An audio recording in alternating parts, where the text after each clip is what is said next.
Assalamualaikum warahmatullahi wabarakatuh. Saya Faizan Yaakob dan juga penulis bersama bagi kajian ini ialah Azizah Saleh dan juga Wan Imawan Daud akan membentangkan tajuk berkenaan dengan isu-isu pembagian harta pusaka mualaf di Malaysia. Peningkatan bilangan mualaf setiap tahun ini menunjukkan agama Islam diterima secara baik oleh orang bukan Islam.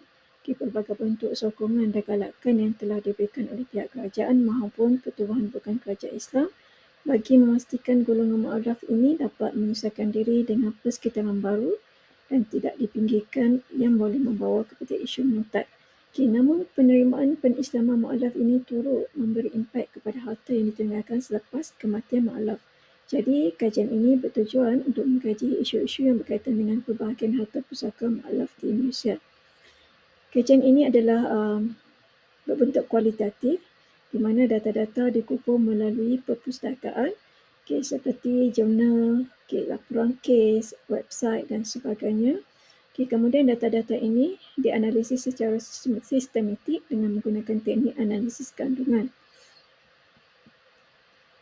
Kajian ini mendapati terdapat pelbagai isu yang melibatkan harta pusaka mualaf dalam negara, antaranya berkaitan dengan pendaftaran penislaman. Menurut undang-undang, seseorang itu dianggap Islam selepas seseorang itu mengucap 2 kalimah syahadat, disaksikan dengan 2 orang mukallaf dan juga boleh dikendalikan oleh mana-mana individu yang layak seperti sama ada imam, nazir dan juga sebagainya. Dan untuk melekatkan proses penislaman tersebut, mualaf itu hendaklah membuat pendaftaran penislamannya di Majlis Agama Islam Negeri, di mana mereka akan diberikan ataupun dibekalkan kad ataupun sijil oleh Majlis Agama Islam Negeri sebagai bukti menunjukkan bahawa mereka itu adalah mualaf ataupun Islam. Namun masih terdapat ramai ataupun mualaf yang tidak mendaftar penislaman mereka di Majlis Agama Islam Negeri.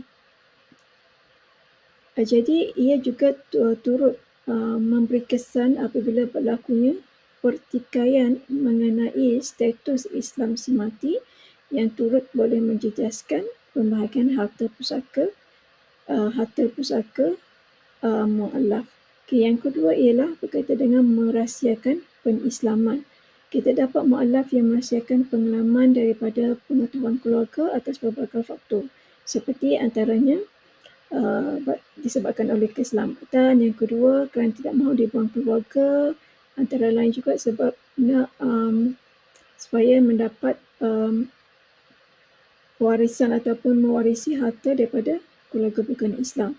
Namun kesan daripada merahsiakan penislaman ini telah menyebabkan timbulnya konflik perebutan harta pusaka di antara waris Islam dengan waris bukan Islam ini. Kesan daripada apabila status si mati itu tidak dapat disahkan sama ada Islam ataupun bukan Islam, tambah lagi tidak ada bukti yang menunjukkan bahawa si mati itu ataupun mualaf itu adalah seorang Islam.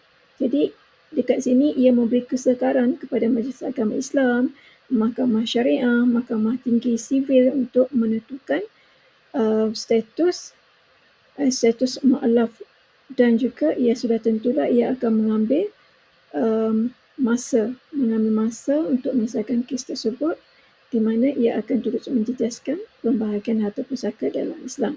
Yang ketiga ialah petisyen pembubaran perkahwinan. Akta membaharui Undang-Undang Perkahwinan dan Perceraian 1976 adalah merupakan undang-undang yang mengawal sedia perkahwinan dan perceraian bagi bukan Islam, termasuklah mualaf. Di bawah peruntukan Seksyen 51 menyatakan bahawa sekiranya salah seorang pasangan telah memeluk Islam, pasangan bukan Islam itu hendaklah memohon petisyen pembubaran perkahwinan di Mahkamah Tinggi Sivil. Jadi dalam peruntukan ini dia hanya memberikan hak kepada pasangan bukan Islam sahaja untuk membubarkan petisyen pembubaran perkahwinan. Sebaliknya, mualaf yang telah memeluk agama Islam itu, mereka tidak boleh membuat permohonan pembubaran perkahwinan di Mahkamah Tinggi Sivil melalui peruntukan undang-undang tersebut. Jadi, sedangkan dalam Islam, sebaik sahaja seseorang itu memeluk Islam, sekiranya pasangan Islam itu tidak mahu mengikuti pasangannya, maka perkahwinan itu adalah terbubar. Sebaliknya di bawah peruntukan Akta Membarui Undang-Undang Perkahwinan dan Perceraian ini, sekiranya pasangan yang bukan Islam itu tidak membuat permohonan di mahkamah, maka si mu'allaf itu akan terikat dengan perkahwinan sivilnya. Dan apa-apa sahaja terbitan tanggungjawab daripada perkahwinan sivil itu, mu'allaf itu adalah bertanggungjawab, termasuklah berkaitan dengan harta pusaka si mati. Jadi sudah tentulah peruntukan ini bertentangan dengan undang-undang Islam. Yang seterusnya ialah konflik bidang kuasa. Dalam peruntukan 1211A Perlembagaan Persekutuan jelas menyatakan bahawa Mahkamah Tinggi Sivil tidak ada bidang kuasa untuk campur tangan dalam perkara mahkamah syariah.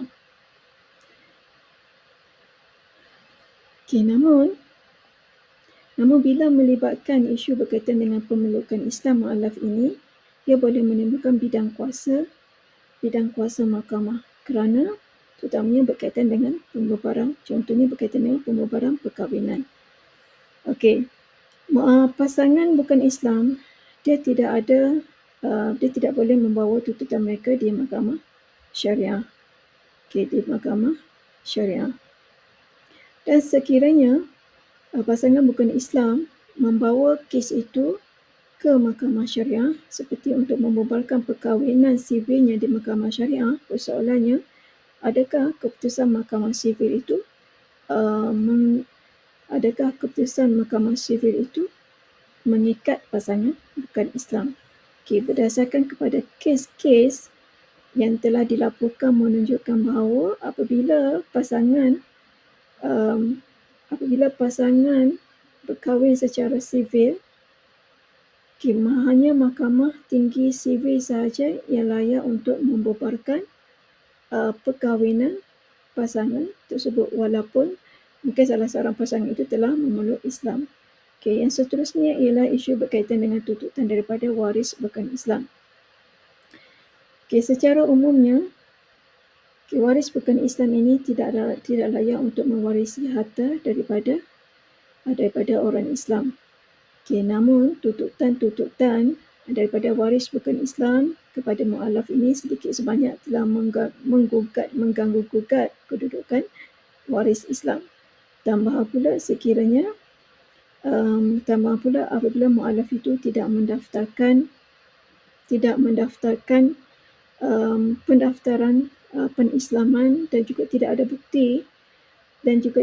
bukti yang menunjukkan bahawa mu'allaf itu adalah Islam. Yang keenam ialah tuntutan nafkah dan juga harta sepencarian. Secara kesimpulannya, peruntukan undang-undang yang jelas ini perlu diwujudkan sama ada berbentuk substantif ataupun tata cara kerana ianya diyakini mampu menyelesaikan kekaburan dan juga pertikaian berkaitan status agama seseorang individu. Status agama yang jelas sudah tentu akan memudahkan penyelesaian terhadap segala pertikaian berkaitan dengan hak dan kehidupan pelaku murtad seperti status perkahwinan, perkebumian, hadanan harta pusaka dan juga sebagainya. Selain itu, instrumen perancangan harta seperti hibah, wasiat juga harus diperkasakan supaya hak waris bukan Islam ataupun hak waris Islam itu dapat dijaga. Sekian, terima kasih.